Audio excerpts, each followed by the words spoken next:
Takže vybrala som základné produkty, ktoré sa zídu na každodenné líčenie. Keďže mala záujem o prírodzené, tak sme vyberali také neutrálne farby, ktoré vždy využije. Začne určite primerom, ktorý je aj hydratačný, čiže zjednotí farbu pleti, hydratuje po celý deň pod make-upom. Potom sme vybrali make-up, je to Gosh Foundation Drops, ktorý obsahuje aj olejček a takisto aj hydratuje, takže veľmi dobrý.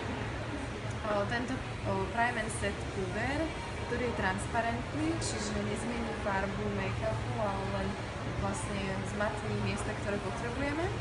Potom sme vyberali bronzer, ktorý môže zvýrazniť svoje pekné opálenie. A potom sme vybrali aj farbu na líčka. Takisto, nech k tomu dodáme trošku šťavy.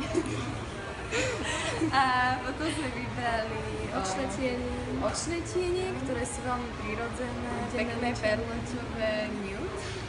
A potom sme vybrali aj farbu na obočie, ktorou vyplní miesta, ktoré potrebuje, ale mám veľmi prírodzené obočie.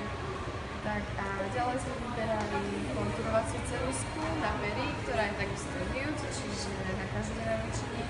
A tiež aj taký rúž, ktorý vyzerá takto rúžovo, ale veľmi sa jej hodí, takže sme vybrali ten. A takisto riasinku Rebel Eyes, ktorá je jedna z mojich najobľúbenejších, takže určite odporúčam túto.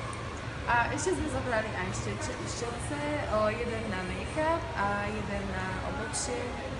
Dnešné povolenie so Zuzkou a Kikou sa mi veľmi páčilo, bolo super, Kika mi poradila kopu trikov, ako sa pekne a prirodzene naličiť, takže sa mi to veľmi páčilo a odnášam si cenné rady dnešného stretnutia. No využijem ich na bežné nosenie a tak do mesta.